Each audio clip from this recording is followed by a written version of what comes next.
Hey everybody, Andrew Zimmern here. Welcome to Spilled Milk, the Ask Me Anything edition. Great questions this week. Let's dive right into it. Regarding the recipe on Wednesday, Sue asked, where do you get the snails? I'm actually eating them right now. I had leftovers from the Wednesday recipe, and so I made another batch of that pasta, which I just love.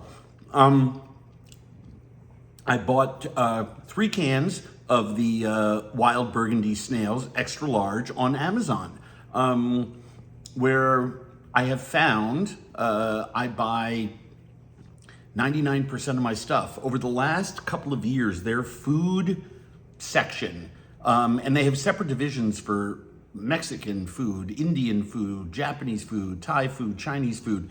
You just have to start to Google it and play around and get used to the functionality of the Amazon website. Is really second to none when it comes to depth and breadth. And if you're a member of Amazon Prime, delivery is free, there are special deals. I really couldn't exist without Amazon. I live about 30 minutes outside of the Twin Cities, and so I can't just run to the store and grab snails or Thai oyster sauce if I need some for a recipe. So Amazon is a big one for me. Good question, Sue. HFC writes, what will a restaurant look like in 2050? Much different, I can tell you that. I think that high-end restaurants, expensive restaurants, white tablecloth restaurants, whatever you want to call them, will always exist because there are people that will want that. I think that fast restaurants, casual and otherwise, are going to predominate the market. Underscore the word otherwise. I think we will be even more time poor. I think that we will have climate impacts that affect quality and quantity of foods and what foods are still available. Remember, that's 27 years from now. And according to all the experts, while 15, 20 years ago, we did have until 2050 to avoid the 1.5 degree rise in global temperature averages. It looks like we're about to exceed those within the next 3 years. And in fact, if you look at some data, we are already at that point. So I think restaurants are going to be the first to be affected by that because obviously they have to charge a premium for preparing those ingredients. I think more people will be eating at home. And so what's going to happen, and it's very sad, a huge culture shift. But you have to remember, historically, we've had these every couple hundred years since the dawn of time. So it's just the ebb and flow of civilization, if you will, although with some, urgencies and existential issues thrown in for good measure. But what's going to disappear are the restaurants in the middle. And the ones that are in the middle right now, the neighborhood bistro, will either become a very expensive place for the elites to eat, or they will find a way to make it very fast and very casual. And so I think we're going to lose a lot of those restaurants in the middle. I think for the last 10 years when I've been asked this question, I've always asked people if they've seen the movie Blade Runner. There are some really great restaurant scenes in that movie, the original with Harrison Ford. And in this rain-soaked dystopian future, you see that all the restaurants kind of look like very crowded restaurant neighborhoods in Japan with 12-seat restaurants side by side, and each one specializing in a typical dish, right? So you would have tempura in one restaurant, and ramen in another restaurant, and yakitori in another restaurant, and sushi in another restaurant, but you wouldn't have a place that served all 4. And I think we're going to have an American version of that by 2050 as well. I think we will go to fried chicken restaurants for fried chicken. I think we will go to pizza places for pizza, hamburger places for hamburgers, and we already sort of do. But you're not going to see that neighborhood restaurant that has sandwiches and salads and entrees and appetizers and shareables and a big drinks list. It's just going to be too difficult for the restaurateur to supply all that at the same time and make money and take care of his staff and be able to grow his business. So I think our industry is going to change radically. Now, throw in AI, robotics, and any other wild cards that come down the pipe, and I take all of that off the table, and it might actually be worse, and I hope not, and I'm not trying to be Debbie Downer, but I think that's what we're gonna have. Beth writes, we're going back to Tokyo and Kyoto soon for a visit. Any mid-price recommendations on great restaurants? I have lists city by city, and Tokyo and Kyoto are two of them. And I could have sworn I posted them on the Substack Spilled Milk like over a year ago. So you should take a look in our archives, and I will update and repost that, because that's a great recommender for people going over to Japan, a place that is very expensive, and I like to give everyone the whole depth and breadth of it. I'm not insisting that people spend money where they don't have to, but if you go to Japan, you should experience one great Michelin-starred traditional Japanese restaurant of some type and really see why Japanese restaurants are so just exquisite, in my opinion. But I will repost some of that stuff and update it. Susie writes, Andrew, you recently posted about dishes we home chefs can and should make that are Thai Asian favorites we should make at home. Yes, I was talking about a lot of different dishes, but yes, you're right. I did have some Thai and Asian favorites in there. She writes, here's my issue. I never have everything I need for those recipes. I live out in the sticks. Me too. She says, I don't have 3 basils. Me neither. I don't have everything needed. Can you put together a basic pantry for these dishes? I desperately want to cook them, but never have everything that I need. And I will tell you, you should have sticky rice and jasmine rice. You should have Thai soy sauce, which is lighter, but Japanese sauce is also lighter than Chinese soy sauce. So a light Japanese will also do. You should have Thai oyster sauce. Get a good one. A mediocre one is $8. A really good one is $12. Get a really good one. You should have some curry pastes. There are some excellent commercially available ones. Red, green, yellow. I tell people that curry pastes in Thai cooking aren't for quote unquote curry dishes the way we think of them coming from Desai countries like Pakistan and Sri Lanka and India. They are seasoning mixes. And these pastes, you can buy them. Look for ones that have all natural ingredients, that only have salt added, don't have a lot of chemicals or food additives and things like that. If I could get up from here and go show you the brand that I have, I use red curry paste almost exclusively because green ones are easier to make on my own. So I would definitely make sure that you get a good red one, get a Thai brand, of course, don't get an American company's brand. Let's see, what else?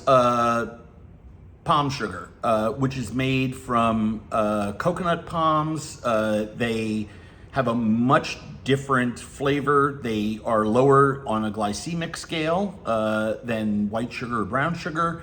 And they come all kinds of different ways in jars, but you can also get them in discs. Poke around on Amazon, get one that you like. I think you're gonna be really pleased with how that works in your recipes. Let's see, what else? Coconut milk. That is not sweetened coconut puree. That's not coconut cream. Get a Thai brand of coconut milk. Make sure before you use it, you shake it vigorously. The solids will settle to the bottom, leaving something very light on top and a thick paste on the bottom.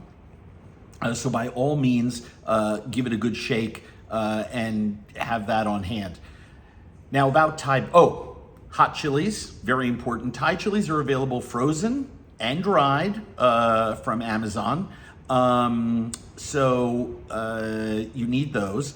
You also will need Makrut lime leaves. It's an incredibly flavorful lime leaf. Don't get them dried. They tend to have less flavor. But you can order them from lots of online sources, and it will come in a little refrigerator pack. And I buy a pack that has I swear it's got 200 leaves, but it's like an ounce. And I just put it in the freezer, and I take out 3, 4, 5 at a time as needed. I have some recipes, like for my Thai fish cakes, that I use more than that, but that's maybe like 8 at a time.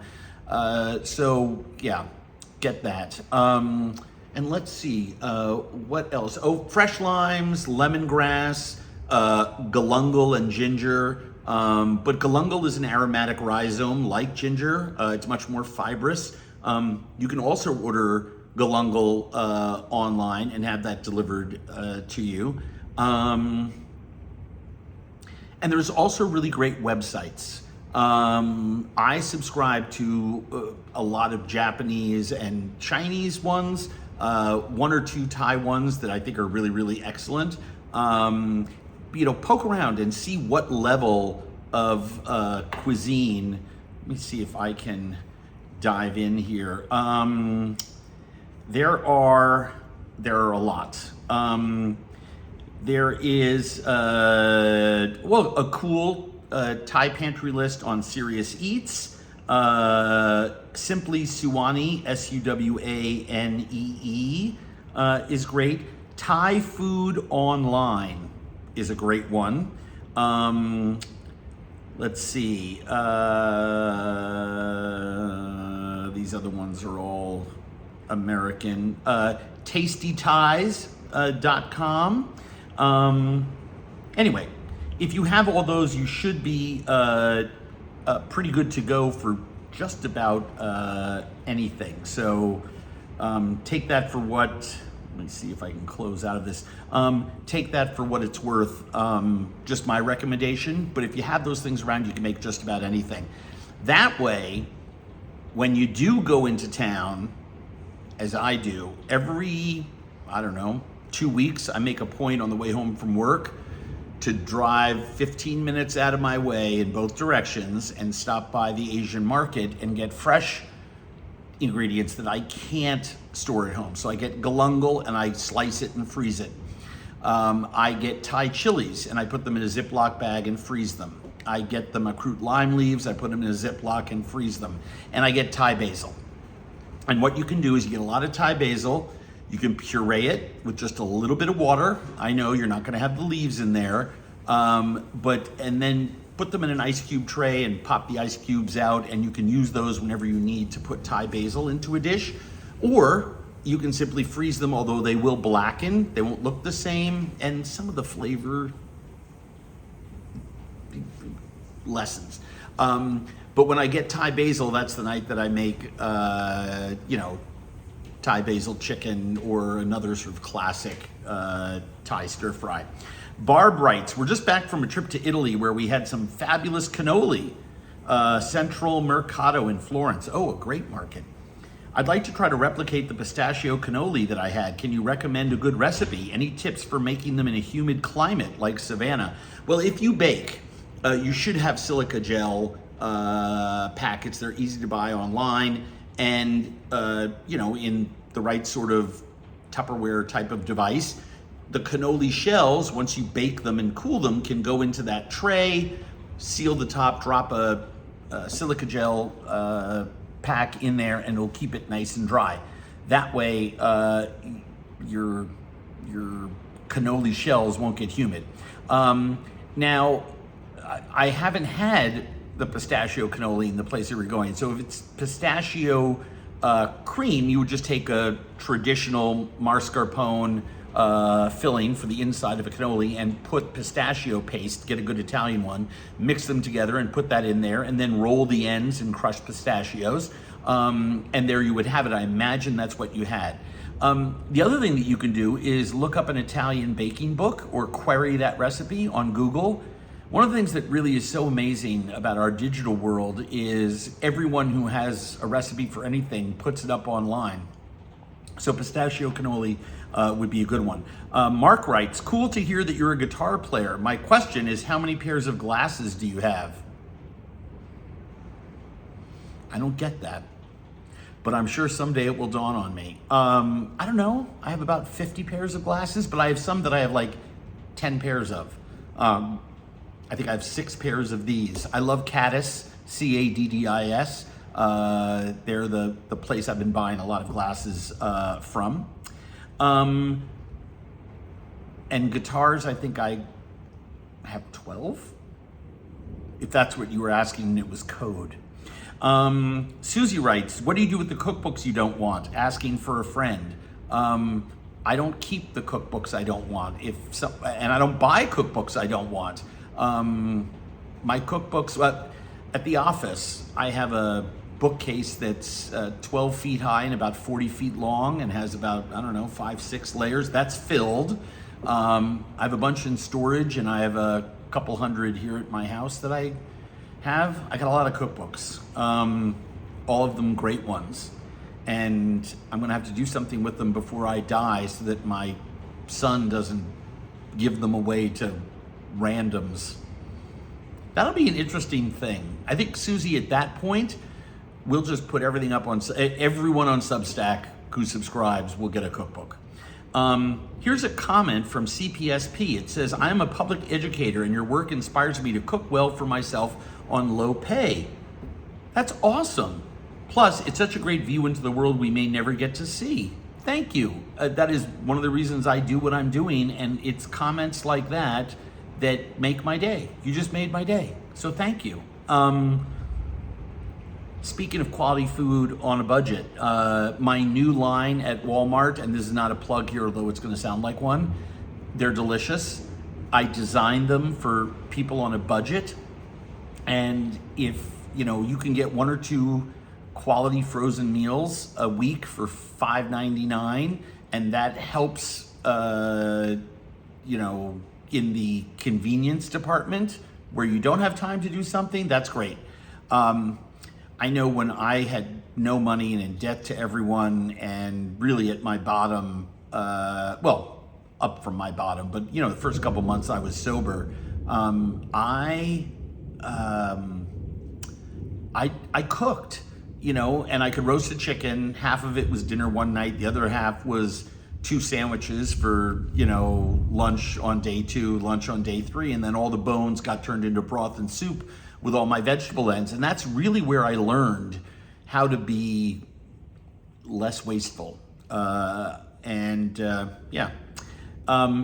you to Jan, Marnie, Michael, and RSE for your incredible worst airline food stories. Worst airport meal stories. I don't want to confuse it with food on a plane. This is just airports. Everyone selected restaurants purporting to be one thing in terms of quality, but underserving their customers, except for one person whose boss went to get a hamburger at Orly Airport. And the hamburgers in almost every European city except Berlin are not that great. Although there are some good American hamburger places that have popped open in Paris lately. I'm talking about in the last 18 months, and actually the same in London. But Berlin, especially on the east side of that city, has some incredible, by all the nightclubs and stuff, some really incredible burger spots. Anyway, thank you. I appreciate all of you. Some of you are seeing this for the first time because there's no paywall. This is what we do at least once a week on average. You write your questions in. I try my best to answer them. Subscribe to Spilled Milk. What can I say? We love you. Have a great weekend.